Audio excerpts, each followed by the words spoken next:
Voltei então com a parte 2 sobre a minha adolescência em relação à minha gagueira. Mais coisas que eu me lembro que são importantes de relatar nesse diário aqui sobre a minha adolescência, que é a parte de aprender uma nova língua, né? Que é o assunto que eu quero muito conversar com vocês. Na minha adolescência, então, eu comecei a fazer curso de inglês, né? Em escola, né? Igual essas tradicionais mesmo. Eu não lembro por quanto tempo eu cheguei a fazer inglês, acredito que no máximo 2 anos.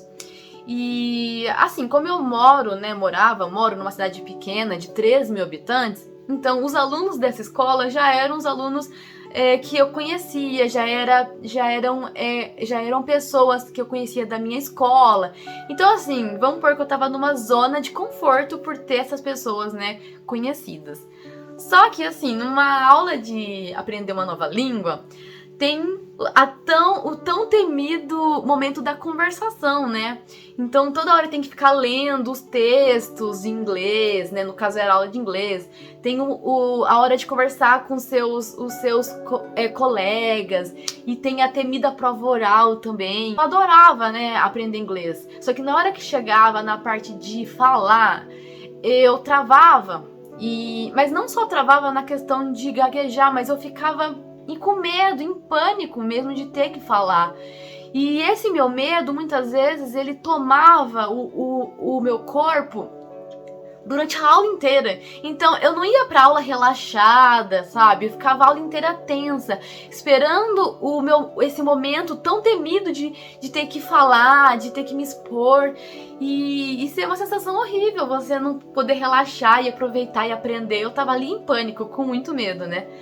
E assim, eu vivi esse desafio, né? Eu tive o apoio de uma outra amiga também que fazia aula comigo, então era o que me dava essa válvula de escape, de me sentir mais tranquila, porque algumas conversações eram com ela.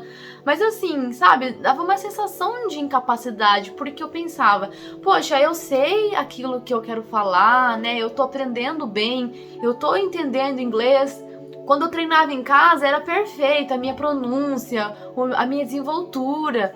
E aí chegava na hora da aula, assim, eu não conseguia mostrar a minha habilidade, mostrar o que eu tinha aprendido, sabe? Isso é muito frustrante, você não poder mostrar aquilo que você aprendeu, né?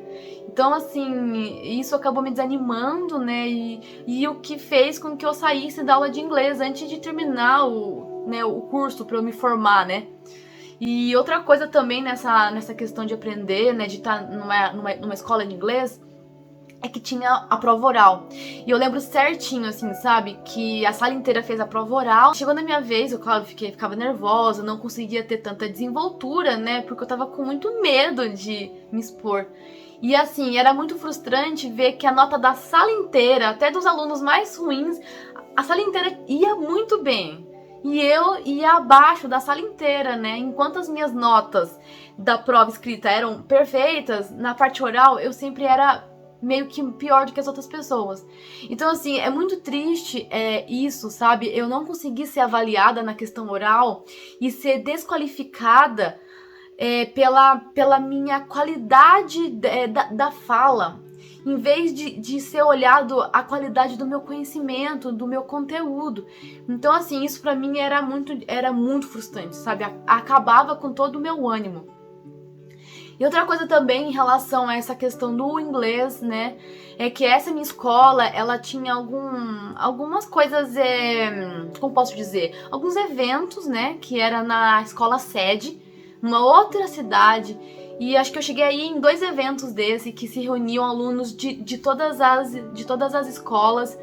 E era tudo em inglês, tinha um monte de... Nossa, era bem legal, sabe? Tinha comida, tinha atividades lá na hora, bem dinâmicas. E assim, internamente eu adorava, sabe? Essas coisas temáticas, dinâmicas e divertidas. Só que aí eu não aproveitava todas as oportunidades que eu tinha, sabe? Por medo de me expor, medo de ser julgada, medo de rirem de mim. Então, assim, eu carrego isso até hoje, né? Mas na adolescência eu vejo que eu não aproveitei todos os momentos que eu poderia, né? Na escola também, por exemplo, quando tinha sarau, né? Apresentação de teatro. Então, assim, eu vejo que eu não me permiti muitas coisas por medo, né? Nessa questão de sarau, eu não ia para as coisas muito orais, de ter que ler poema, de ter que fazer teatro, apesar de que eu queria, talvez, né? Nem sei se eu queria, mas eu nem me dava a chance de saber o que eu achava sobre isso. Mas na adolescência também eu me encontrei na dança, né? Eu comecei a fazer balé clássico, balé contemporâneo, e foi na hora, foi o momento que eu consegui me expressar artisticamente, expressar a Isabela através do corpo.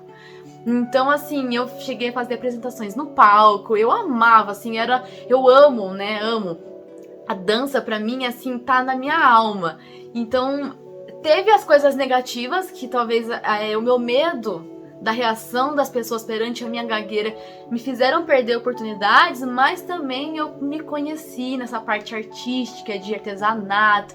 Quem não me segue no Instagram, lá eu tenho um vídeo mostrando os meus artesanatos da adolescência que eu fiz pra minha mãe. Fiz, enfim, pra dar de presente. Eu acho que a adolescência, o lado que é positivo é que eu me conectei muito com os estudos, eu era muito dedicada e era muito expressiva artisticamente. Então eu me expressava no corpo, na arte, né? Então essa descoberta que eu tive também, né? E acho que também a gagueira, ela me possibilitou desde cedo até hoje a ter muita empatia, sabe? A buscar ter empatia, né?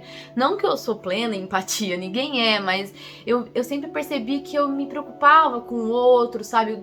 De tentar não zoar, sabe? Então isso também foi uma característica que eu adquiri por questões da gagueira e das experiências que eu vivia, né, com a minha fala. Nossa, gente, é tão nostálgico, assim, lembrar, né, da adolescência, né, já fazem 10 anos que eu vivi a adolescência, eu tô com 25, vou fazer 26, né, então são muitas histórias, eu vou, aos pouquinhos que eu for lembrando também, eu gravo um outro vídeo para vocês, se eu for lembrando histórias pontuais da minha adolescência, é muita coisa, são muitas vivências, né.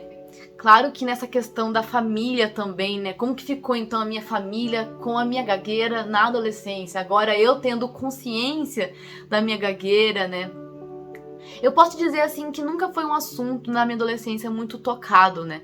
Eu tenho conversado sobre gagueira agora, mas desde o ano passado, né? Então naquela época eu não conversava muito sobre eu ser gaga, sabe? Não era um assunto aberto que eu me sentia confortável em conversar. Acho que talvez a pessoa que eu mais tinha confiança pra falar disso era com a minha mãe e com o meu psicólogo. Acho que com meus amigos também, mas assim, com a minha família eu nunca tive muito essa coisa de realmente falar sobre a gagueira, né? Era um assunto meio em off ali, apesar de todo mundo saber que eu era gaga. Os meus familiares, acho que eles não faziam bullying comigo não, né? Mas acho que o fato de não ser um assunto conversado, de não ser esclarecido, porque começa que não era esclarecido pra mim o que era a gagueira. Eu não sabia o que era a gagueira, eu acreditava em tantos mitos, em tantas coisas, quanto mais os meus familiares, né, pessoas próximas, também não entendiam sobre a gagueira, então muitas vezes acontecia esse incentivo, né, pra eu encarar os medos, encarar os desafios. Só que daquele ponto de vista de que uma hora minha fala ia se ajeitar, que era só eu tentar que eu ia conseguir. E eu me sentia culpada, né? Porque eu me esforçava e não conseguia resultado, não conseguia me sentir bem, não conseguia fazer coisas do dia a dia, como às vezes fazer um telefonema, né? Pedir alguma informação para alguém, pedir alguma coisa em um mercado, restaurante. Então eu fui percebendo as minhas limitações que eu me impus, por achar que gaguejar era errado, né? Por achar que gaguejar era feio. E assim, e aí eu fui percebendo esse medo mesmo, sabe? Medo de viver coisas, medo de me expor. Fiquei muito dependente da ajuda das pessoas, né? Ajuda da minha mãe, ajuda da minha irmã. Então tudo que eu queria e eu não conseguia falar, eu pedia pra alguém. Quando eu ia em reuniões de famílias ou com pessoas que eu não conhecia, eu ficava totalmente morrendo de medo de me perguntarem minha idade, de perguntarem meus planos para a faculdade, qualquer coisa. Eu morria de medo, porque eu sabia que eu ia gaguejar e naquela época eu queria esconder a minha gagueira o máximo possível. Porque naquela época final do ensino médio, assim, a gagueira, ela era pra mim como algo negativo, né? Era um motivo das pessoas terem pena de mim, das pessoas me verem como incompleta, como incapaz, como errada, como, sabe? Então era muito difícil, sabe? Viver tudo isso. E imagina, pra uma pessoa nova, você tá sentindo todas essas coisas. E os meus psicólogos, eles também não eram especializados em fonoaudiologia, então eles me ajudavam na parte emocional, mas estava faltando uma pitada, que é a fono, que eu fui ter no passado só, né?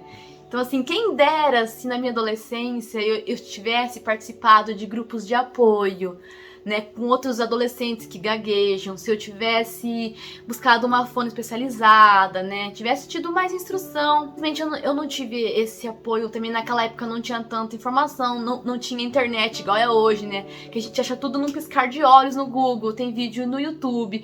Hoje os meus amigos, que são pessoas que gaguejam, são todos que eu encontro no WhatsApp, Instagram, em grupos de videochamada, pela Abra. Então hoje em dia tá muito mais fácil, graças a Deus, né? E sempre há tempo pra gente buscar, né? A gente se sentir bem com nós mesmos, né? E agora eu vou dar um spoiler do próximo vídeo, porque eu não vou falar nesse vídeo sobre isso. Mas, no meu último ensino médio, né? Do meu segundo pro terceiro ensino médio, eu fiz um intercâmbio pro Canadá. A minha tia materna, ela mora no Canadá, morava em Toronto. E eu fui passar uma temporada de 2 meses lá, viajei sozinha, fiz 1 mês de aula de inglês, cheguei a fazer uma viagem sozinha também para algumas cidades, né, junto com a escola. E gente, ó, spoiler, esse é bom, esse é bom. Eu perdi o meu passaporte, então eu tive que sozinha resolver isso. Minha família meio que me obrigou. Então assim, foi uma aventura enorme, eu tenho muita coisa. Com certeza esse vídeo do intercâmbio vai durar umas várias partes, então não perca esse vídeo do intercâmbio. Tem muita coisa engraçada, muita coisa triste, muita coisa de tudo quanto é jeito. Aprendi muito, vivi muita coisa, então não percam que esse vídeo vai ficar muito bom. Espero você então no próximo vídeo. Não esqueçam de deixar seu comentário aqui e de se inscrever também para que esse canal consiga alcançar mais pessoas que gaguejam. E um beijo enorme pra vocês, muito obrigada por me ouvirem sempre.